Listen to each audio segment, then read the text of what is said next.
Hello, grade 8s. It's been a long time. Good to go over the answers today. And this is page 1 of the 2 pages that I had signed you last day. Let's see if we have the same answers. Question number 1. In the ray model of light, that's it. So the previous chapter we had talked about the wave model, and here we are talking about the ray model. It helps us to visualize light a little bit better, especially when we draw these straight lines or rays that represent light coming from a source.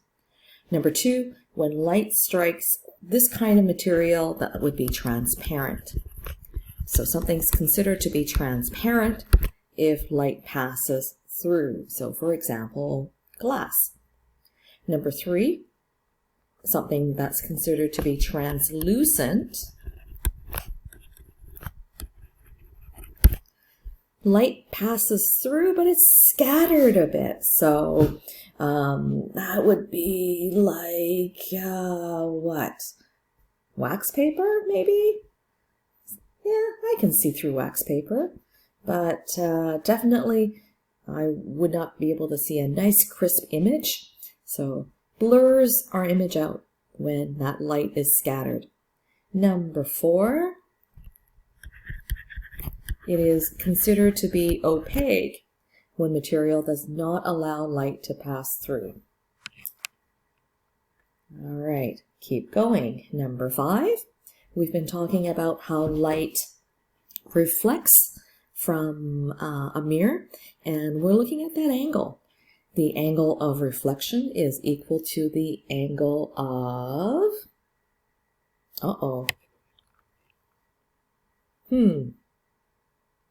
incidence.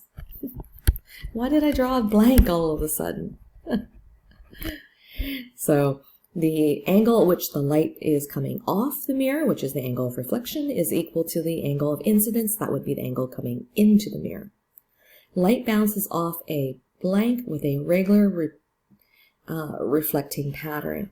So that would be a mirror, and specifically a plane mirror, which means that it's flat.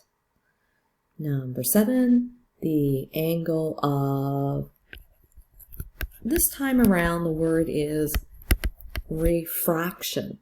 So refraction is talking about that light coming out of a different material. So when we have light traveling through a different material, it bends a little bit, and that angle of refraction is the angle coming out of that second material.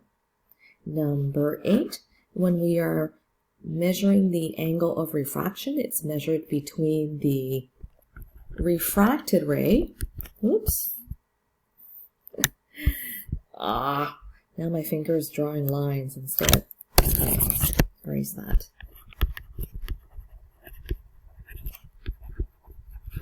And the normal. So just a reminder that normal is that perpendicular straight line, that 90-degree line, and then angle refraction is measured between that. Normal and, maybe I'll just scroll over here a little bit, right? So here's our normal in this picture. Let me just highlight that.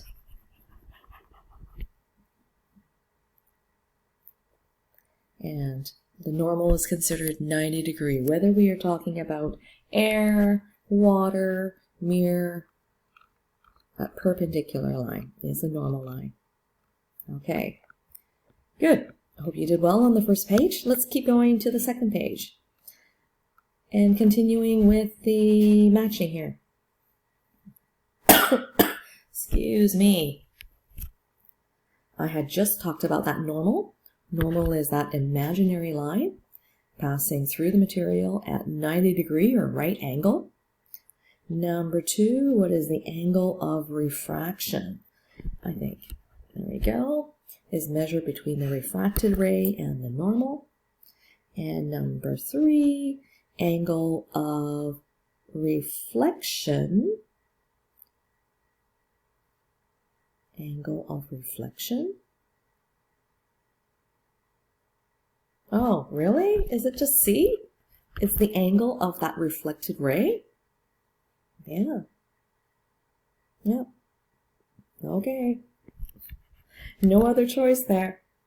And the last one, angle of incidence is equal to the angle of reflection. Okay. We did not use E. Yeah, definitely. E does not fit any of those. Number 5. Which of the following statements describe property of light? I think it's B. That light travels in a straight line when we are using the ray model. Yeah. Answers A, C, and D in that answer would go with our last chapter when we were talking about wave. And waves having different frequencies and energy and different color. Oh, that seemed like such a long time ago, hey? Question number 6. Angle of incidence is 50. Angle of reflection is 50. So let me just remind you what that was. If this is my mirror, if the angle coming in is 50, and remember that is the 50 relative to the normal, then the, whoops, turned out the same, I kind of slipped. Then the angle of reflection is also 50. Did I? No, that's not looking like 50. Is that better? Okay. Wish I had a protractor here today. So number 6 is also C. Number 7, which of the following is a translucent surface?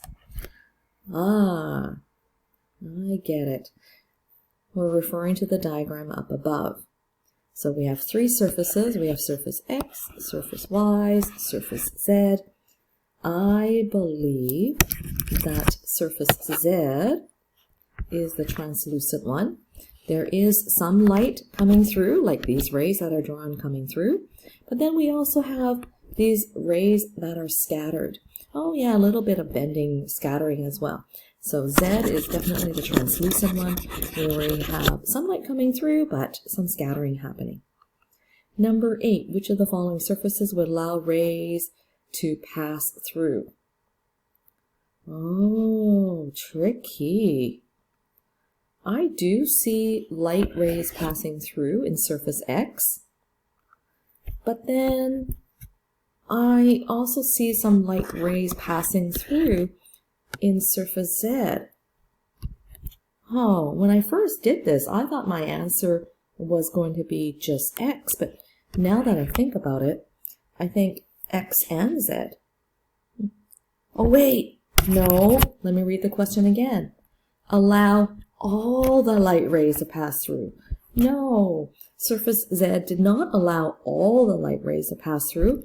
No, I'm going to stick with my original answer, A. Whew, good thing I read that again. Number 9, which of the following correctly describes opaque objects? So opaque would mean something like surface Y. Surface Y, you see the light rays not traveling through at all.